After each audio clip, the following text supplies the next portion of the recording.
भक्तों, क्या हुआ जब प्रभु श्री राम की प्राण प्रतिष्ठा से पहले सामने आए?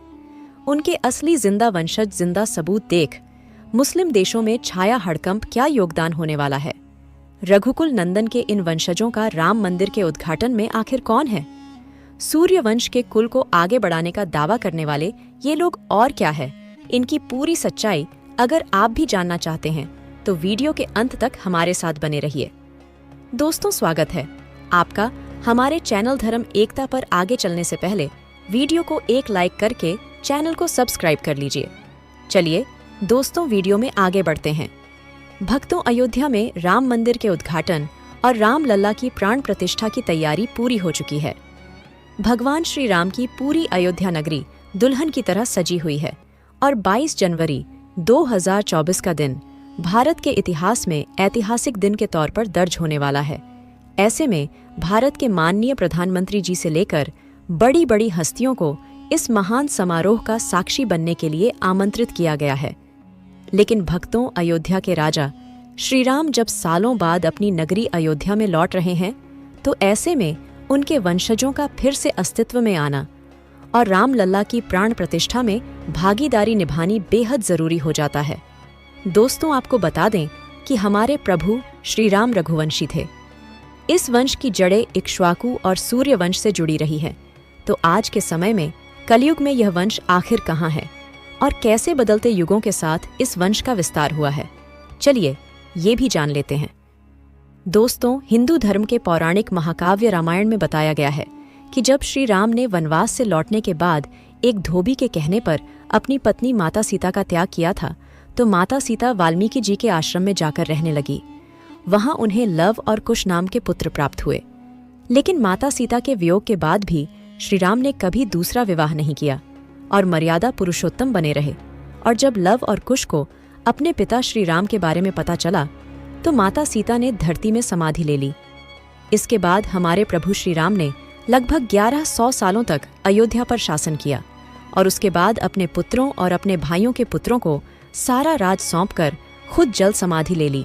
और श्री राम के बाद उनके पुत्र लव और कुश ने इस वंश को आगे बढ़ाया। भक्तों, समाधि लेने से पहले श्री राम ने कुश को दक्षिण कौशल कुशास्थली और अयोध्या राज्य सौंपा। वहीं लव को पंजाब का राज्य सौंपा गया और लव ने लाहौर को अपनी राजधानी बनाया। इनके अलावा श्री राम के भाई भरत के 2 पुत्र ताकत और पुष्कर थे। दोस्तों, लक्ष्मण जी के पुत्र चित्रांगद और चंद्रकेतु और शत्रुघ्न जी के पुत्र सुबाहु और शूरसेन थे। मथुरा का नाम पहले शूरसेन था, इसीलिए पूरा राज्य इन सभी में बांटा गया। दोस्तों, बताया जाता है कि जब हमारे प्रभु श्री राम जल समाधि लेने जा रहे थे तो वह भरत का राज्याभिषेक करना चाहते थे, लेकिन वे नहीं माने। तो इसीलिए श्री राम ने दक्षिण कौशल प्रदेश यानी छत्तीसगढ़ में कुछ और उत्तर कौशल में लव का अभिषेक किया। इसके बाद राजा लव से राघव राजपूतों का जन्म हुआ। क्योंकि दोस्तों, लाओस और लाहौर में राज्य करने के बाद यह गुजरात गए, जहां उन्होंने सिसोदिया वंश की नींव रखी, जिनमें बड़ गुजर गया और शिखर वालों का वंश चला। इनके अलावा से सिसोदिया राजपूतों के वंश में बैसला और गहलोत भी लव के वंश के भावी राजा हुए। हालांकि इस समय लव के वंशज कहाँ हैं, इनके बारे में कोई भी खबर नहीं है। लेकिन दोस्तों, राजा कुछ के वंशज आज भी श्री राम के जिंदा वंशजों के रूप में इस धरती पर मौजूद है। इतिहास बताता है कि कुछ से कुशवाहा राजपूतों का वंश चला। अतिथि और अतिथि से निधन, फिर निधन से नर फिर से न हुए और यह वंशावली आगे बढ़ते बढ़ते महाभारत काल तक पहुंची, जहां कुछ की 50वीं पीढ़ी में शल्य हुए, जो महाभारत युद्ध में कौरवों की ओर से लड़े थे। दोस्तों, ऐसा माना जाता है कि जो लोग खुद को शाक्यवंशी कहते हैं वे भी श्री राम के वंशज हैं। राजा कुछ ने अपना राज्य पूर्व की तरफ फैलाया था और आज भी माना जाता है कि थाईलैंड के राजा श्री राम के वंशज ही थे। तभी तो आज भी थाईलैंड में रामायण को पूरा महत्व दिया जाता है और यहाँ के राजा को राम की उपाधि देने का चलन है।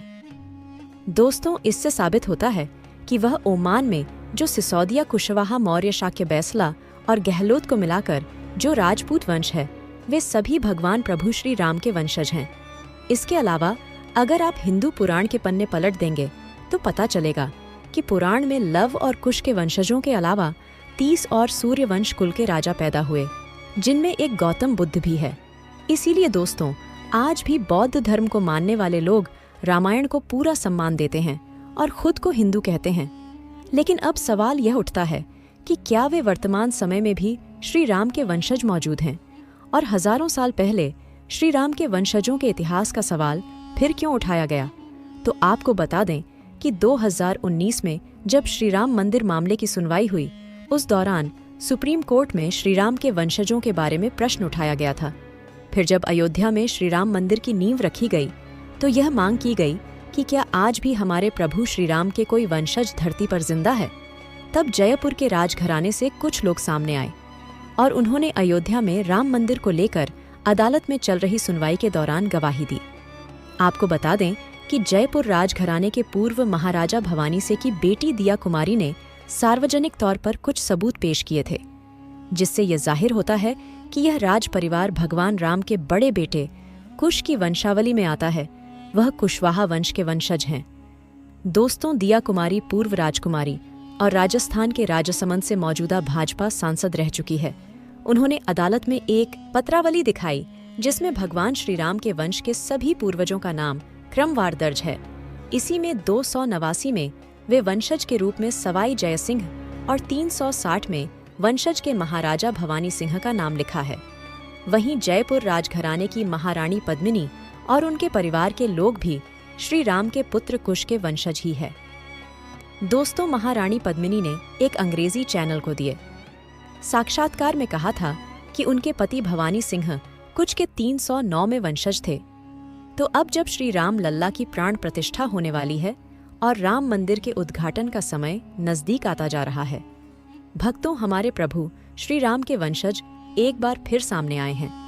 हमारे हिंदू धर्म में परिवार के सदस्य जब भी कोई शुभ काम करते हैं तो पूरा परिवार एक साथ उसकी खुशियां मनाता है।